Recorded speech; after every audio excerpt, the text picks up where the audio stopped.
Macht Frieden dumm? Auch wenn der Titel zugegebenermaßen etwas provokant gewählt ist, kann man die Frage, zumindest in Bezug auf einige Aspekte, tatsächlich mit Ja beantworten.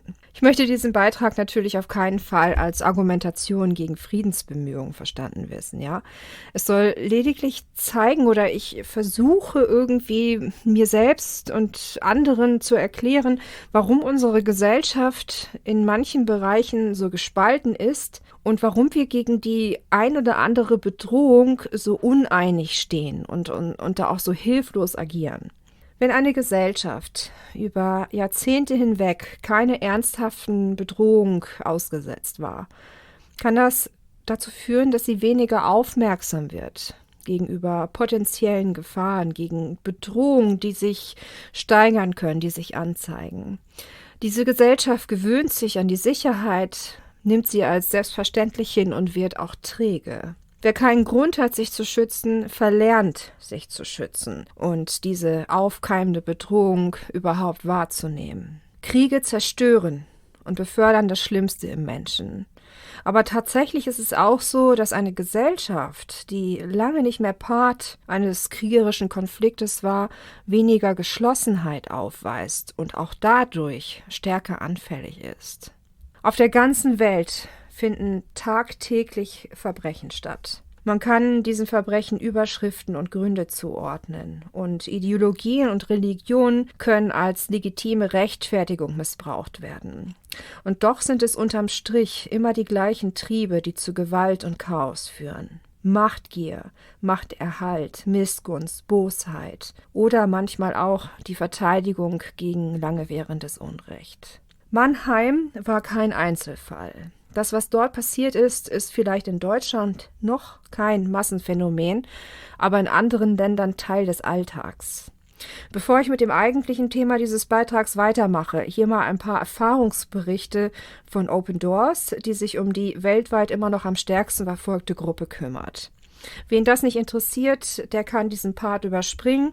Wer aber mehr erfahren möchte, der kann auf die Seite von Open Doors gehen oder sich auch gern das Interview, das ich mit dem Pressesprecher der Organisation geführt habe, anhören. Ich werde es euch am Ende des Beitrags dann verlinken. Manueli, Anifa, Shingo, Angelu. Lorena zählt die Namen aller 24 Menschen auf, die sie mitversorgt seit dem Tag, an dem islamische Extremisten ihren Mann töteten und sie aus ihrem Zuhause im Norden Mosambiks fliehen musste. Die islamisch-extremistische Bewegung Al-Shabaab ist schon seit mehr als 5 Jahren in Mosambik aktiv. Sie nutzten die Frustration über die wirtschaftlichen Probleme in dieser Region, um sich zu vergrößern. 2021 erklärte Al-Shabaab, dass sie für den IS kämpfen werde. Lorenas kleines Küstendorf war eines von vielen, das die Gruppe angegriffen und geplündert hat. Wir hörten, dass sie kam. Wir liefen aus dem Dorf und flohen auf unsere Felder. Aber unsere Männer waren zum Fischen auf dem Meer. Und als sie an Land kamen, wurden sie gefangen genommen. Wir versteckten uns auf dem Feld, aber sie fanden uns und umzingelten uns. Sie sagten, tötet die und die lasst gehen. Ihr Mann wurde getötet. Lorena floh mit ihren Kindern. Alles, was sie bei sich hatten, war ein wenig Geld, das sie gespart hatte. Sie drohten mir, verpiss dich, das sind unsere Kinder. Wir sind ein muslimisches Land und hier sollten wir nur muslimische Lehrer haben. Aber nicht nur ich, sondern auch meine Tochter wurde bedroht. Als mein Name in der Zeitung stand, fragte sie mich, Mama, schreiben Sie über uns, weil wir Christen geworden sind? Dann erzählte meine Tochter mir, Mama, in der Schule will keiner mehr etwas mit mir zu tun haben. Sie sagen, ihr kommt auf gar keinen Fall in den Himmel, ihr kommt in die Hölle. Die Türkei ist Heimat vieler Volksgruppen. Um Frieden auf Dauer zu sichern, wurden Staat und Religion lange Zeit getrennt. Offiziell darf jeder glauben, was er will. Aber heute wächst ein religiöser Nationalismus. Bei der Geburt wird jeder automatisch als Muslim registriert und islamischer Religionsunterricht ist Pflicht für alle. Wer nicht mitmacht, setzt sich Druck und Gewalt aus. Und nicht wenige Christen müssen fürchten, wegen ihres Glaubens ihre Arbeit zu verlieren. So wie Eva. Weil sie Christin wird, bekommt sie ein Arbeitsverbot, wird bespitzelt und mit dem Tod bedroht. Warum sind wir uns eigentlich so sicher, dass es sich in Deutschland nicht auch so entwickeln kann? Weil nicht sein kann, was nicht sein darf? Oder eben genau deshalb, weil sich unsere Sinne für aufkeimende Gefahren im Tiefschlaf befinden? Es gibt eigentlich insgesamt eine Verschlechterung des Miteinanders in unserer Gesellschaft. Aber an die Feinarbeit ist aufgrund hausgemachter, zusätzlicher schwerer Probleme gar nicht zu denken. Steuergelder fließen ins Ausland, steigende Kriminalität und Filme und Musik transportieren immer mehr Gewalt und menschenverachtende Handlungen. Weil das aber auch je nach Persönlichkeit, persönlichen Fähigkeiten und auch abhängig vom eigenen Lebensweg unterschiedlich wahrgenommen und erfahren wird, haben wir in puncto aufkeimende Bedrohung auch so eine Spaltung in unserer Gesellschaft. Allerdings sind die Gründe dafür auch Unbesonnenheit, extremes Denken und mangelnde einseitige Information. Der Mensch schlägt sich viel zu schnell ungeprüft auf eine Seite. Und weil Extreme gegeneinander arbeiten, verschärft sich der Ton und die Einstellung. Politiker wie auch Medien verweisen immer und immer wieder auf die Gefahr von rechts. Und ja, wenn es so weitergeht, wird das vielleicht tatsächlich mal zu einem Problem.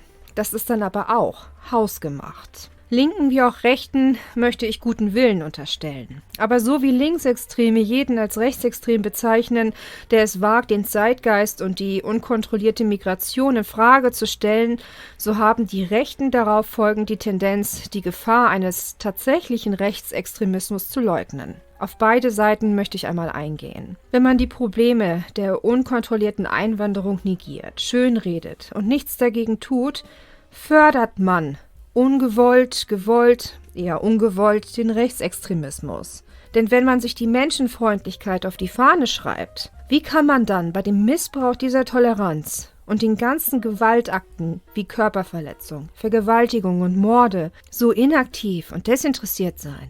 Diese Menschen stehen meiner Meinung nach nicht pro Mensch. Sie sind Aktivisten ihrer Überzeugung und verschaffen sich selbst das Gefühl, ein guter Mensch zu sein, weil sie von einer bestimmten Klientel Applaus erhalten oder eben dem Zeitgeist entsprechend weniger Gegenwind erhalten. Und noch eins. Nur weil es einige Menschen befürworten, in einem multikulturellen Klima zu leben, darf man das Bedürfnis nach gleich und gleich gesellt sich gerne der anderen nicht einfach ignorieren. Und viele der Migranten bringen die Prägung von kulturellen Konflikten mit und tragen sie dann auf deutschen Straßen aus. Eine verantwortungsbewusste Regierung würde solchen Entwicklungen gegenüber wachsam sein und Vorkehrungen treffen. Politiker stehen für bestimmte Werte und Ziele. Soweit in Ordnung. Wenn sie jedoch in Regierungsverantwortung stehen, sollten sie die Interessen und das Wohlergehen aller Bürger berücksichtigen und nicht blindlings ihrer eigenen Agenda folgen. Und wenn man aufrichtig das friedliche Zusammenleben verschiedener Kulturen zum Ziel hat, ist es der absolut falscheste Weg, jeden ins Land zu lassen, ohne zu überprüfen, ob er eventuell bereits Straftaten im Herkunftsland verübt hat oder dann auch noch wegzuschauen bei feindlichen Aktionen gegenüber dem Gastland.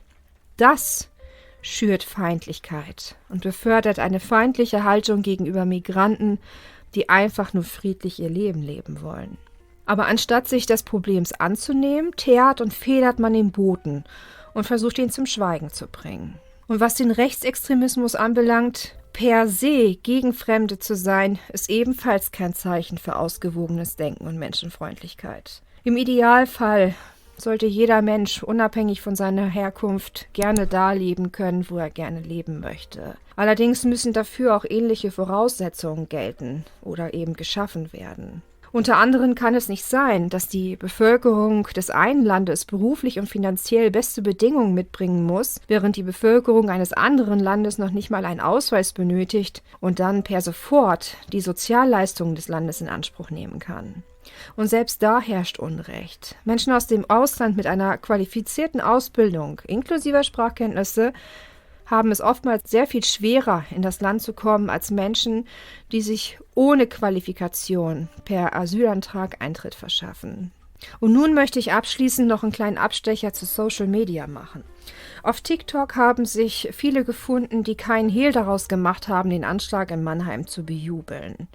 Auch andere extreme Entwicklungen, finden sich dort präsentiert. Und ich habe die Befürchtung, dass man sich lange hilflos gibt, bis man genug Befürworter findet, eine grundsätzliche Einschränkung der Meinungsfreiheit im Social Media durchzusetzen. Man könnte den Eindruck gewinnen, dass immer wieder zugelassen wird, dass sich ein Problem maximal aufbläst, um dann die Rechtfertigung und breite Zustimmung für übertriebene und missbrauchsanfällige Restriktionen zu haben.